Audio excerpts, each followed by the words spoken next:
សួស្តីសម្រាប់វីដេអូទី2នេះខ្ញុំនឹងបង្រៀនពីការបង្កើតនិងចំណុចសំខាន់មួយចំនួនទៅលើផ្ទាំងការងារជាទូទៅ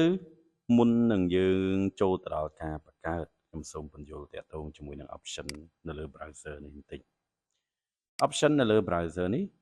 គឺវាមិនមែនជា tool ចម្បងរបស់ Canva ទេ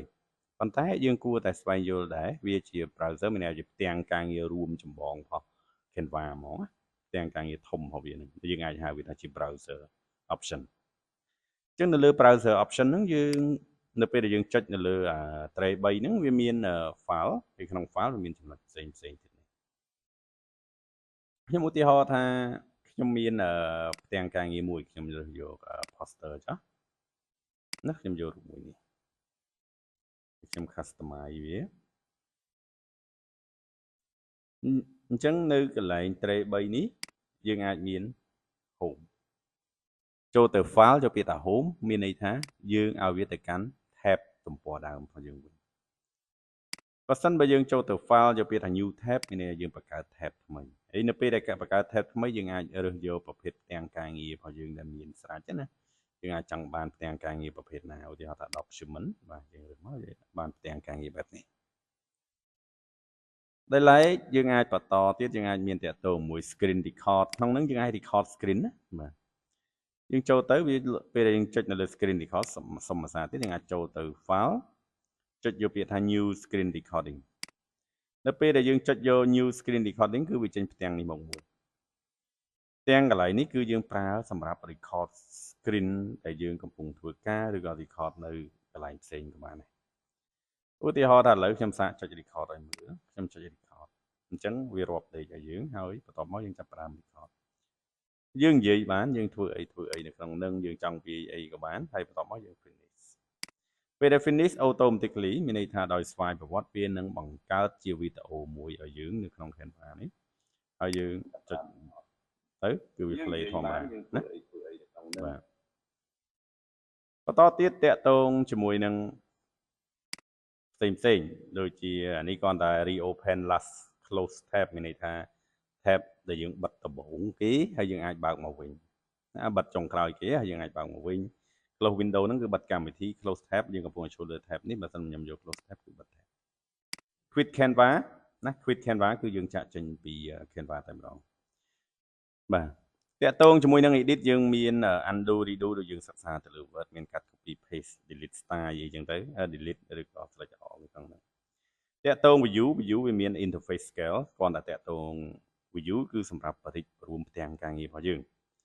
ណាយើងអាចប្រើ shortcut control shift បូកនេះមានន័យថាគឺធ្វើឲ្យផ្ទាំងការងារយើងហ្នឹងវាធំអញ្ចឹងយើងអាចសេរីនៅកន្លែងនេះបានពួកហ្នឹងផ្ទាំងការងាររបស់យើងអូខេធំទូចយើងអាចសេរីនៅកន្លែងហ្នឹងផ្ទាំងការងាររបស់យើងឬក៏យើងអាចចុចនៅលើអានេះ view interface របស់យើងចង់ដកវិញគឺវាប្រួលតែខុសកន្លែងនេះបន្តិចណាបាទសុំបញ្ជាក់កន្លែងនេះបន្តិចកន្លែងនេះគឺបរិច្ឆេទរួមផ្ទាំងការងាររបស់យើងប៉ុន្តែ screen របស់យើងទាំងមូលហ្នឹងនៅធម្មតាដោយឡែកកន្លែង view ហើយយកពាក្យថា interface scale នេះគឺ screen របស់យើងទាំងមូលហ្នឹងគឺមានការរិចឬក៏រួមទាំងអស់បាទយើងអាចចុចជួយយើងនឹងឃើញណាតាក់ទងជាមួយនឹង menu tab អានេះគ្រាន់តែថា next tab ឬក៏ previous tab វាអត់អីពិបាកទេគ្រាន់តែថាចុចអានេះទៅមុខថយក្រោយនេះក៏បានដែរវាអត់មានអីបន្តតាក់ទងជាមួយនឹង window minimize វាចេញ minimize ហ្នឹងវាស្មើនឹងយើងចុចអាប៊ូតុងមួយនេះណាគឺទូចឬក៏យើងអាចចុចនៅលើ file window minimize គេវាទូចនៅលើ taskbar ហ្នឹងយើងអាចចុចបើកមកវិញហើយតាក់ទងមួយ help វាមាន Canva help អាហ្នឹងក៏ជំនួយអានេះបើ Canva យើងមើល version ប្រហែលអីប្រហែលយើងអាចមើលនៅតាមហ្នឹងបានណាអូខេប៉ុណ្ណឹងតាក់ទងជាមួយនឹងពពួក browser option យើងបន្តទៀតណានៅក្នុងមេរៀនហ្នឹងយើងយល់ប៉ុណ្ណឹងហើយយើងចាប់ផ្ដើមធ្វើការបង្កើតជាធម្មតាការបង្កើតមានពីរប្រភេទដែលយើងទី1យើងអាចបង្កើតទាំងការងារថ្មីសុទ្ធសាធតែម្ដងទី2គឺយើងបង្កើតតាម template ខ្ញុំបញ្យល់ទៅលើការបង្កើតតាម template មុនសុំទោសបង្កើតតាមទាំងការងារថ្មីមុន ចឹង create new យើងអាចចុចនៅលើប៊ូតុងមួយនៅខាងឆ្វេងដៃហ្នឹងយើងឃើញប៊ូតុងមួយឈ្មោះថា create យើងចុចនៅលើ create នេះហើយយើងនឹងឃើញកន្លែងនេះ create new template ក៏វាមាននៅក្នុងហ្នឹងដែរប៉ុន្តែយើងមិនបាច់យើងអត់រើសវាទេណាយើងរើសយក create new ហើយយើងរើសមកប្រភេទយើងចង់ធ្វើអីគេយើងចង់ធ្វើផ្ទាំង presentation វាមានទំហំឲ្យស្អាតចង់ធ្វើជា Instagram post វាមានទំហំរបស់វាណាជាឯកសារ Word អីហ្នឹងណា10អានេះជា poster ណាជា CV A4 poster ឃើញទេជា logo វាចេញ500ទៅ500 pixel នៅក្នុងហ្នឹងគឺមានទាំងអស់ណាអូខេយើងអាចមើលទៅណាឃើញមកសម្រាប់ mobile សម្រាប់ធ្វើ story whiteboard យើងអាចរើសមក Facebook post ណាអូខេគឺយើងមានគ្រប់អូខេមានគ្រប់ខ្ញុំឧទាហរណ៍មួយខ្ញុំយក create ហើយខ្ញុំจะរើសយកពាក្យថា poster បាទពេលដែលខ្ញុំយក poster គឺវានឹងចេញផ្ទាំងមួយថ្មីសតែម្ដងអត់មានអីទាំងអស់ដែលមេរៀននឹងទៅមុខយើងនឹងរៀនប្រើប្រាស់ពពួក element ពពួក text ទាំងអស់នេះយកវាមកធ្វើការ design នៅក្នុង project កន្លែងនេះគ្រាន់តែឲ្យចង់យល់តាក់ទងជាមួយនឹងការបង្កើតផ្ទាំងការងារថ្មីហើយក្រោយយើងចង់ add អក្សរបញ្ចូលយើងអាចយកអក្សរណាយើងចង់ add រូបភាពយើងអាចចូលរូបភាពអីចឹងទៅអូខេបន្តទៀតតាក់ទងជាមួយនឹងlineage អានេះសិតតែជាមេរៀនបរិញ្ញាក្រោយទេតែចង់បាននេះយើងអាចអញ្ចឹងគោលបំណងដែលខ្ញុំចង់និយាយនេះគ្រាន់តែជាការបង្កើតថ្មីគឺបែបក្នុងលក្ខខណ្ឌនៅពេលដែលផ្ទាំងការងារយើងនេះណាអូខេយើងចង់ resize ឲ្យវាធំជាងនឹងទៀតយើងអាចរើសពពួកនេះគឺ resize បានតែបើថាអត់ទេអូនចង់ resize ណាយើងចង់ resize តាមចំណង់ចំណូលចិត្តរបស់យើងឬក៏ចង់បានទំហំតាមចិត្តយើងអាចរើសពពួក resize នេះយើងវាចង់បានទំហំប៉ុណ្ណាអានេះវាយើងຂະຫນាតផងវាមាន pixel មាន inch មាន millimeter មាន centimeter យើងថាអូខ្ញុំចង់ធ្វើຂະຫນាត50 សង់ទីម៉ែត្រគុណជាមួយនឹង50 សង់ទីម៉ែត្រអញ្ចឹងយើងហើយបន្ទាប់មកយើងចុច resize កន្លែងនេះមាន2មាន copy and resize ហើយមាន resize this design មានន័យថាម៉េចបើយើងយកពាក្យថា copy and resize នេះមានន័យថាវានឹងរក្សាផ្ទាំងការងារយើងចាស់នៅដដែលប៉ុន្តែវានឹងបង្កើតផ្ទាំងការងារថ្មីហើយធ្វើការ resize តាមទំហំដែលយើងបានដាក់តែបើយើងយកពាក្យថា resize this design មានន័យថាវានឹង resize ផ្ទាំងការងារដែលយើងកំពុងតែឈរនេះតែម្ដងគឺយើងចុច resize មកអូខេបាទចាំបន្តិចវាកំពុងតែដើរឃើញនេះជាទំហំ50 សង់ទីម៉ែត្រគុណនឹង50 សង់ទីម៉ែត្រនៅលើផ្ទាំងការងាររបស់យើងថ្មីហ្នឹងក៏យើងអាចធ្វើការបន្ថែមទំព័រ add page ណាយើង add ទំព័របានហើយទំព័រដែលយើង add ហ្នឹងគឺយើងអាចរើសណា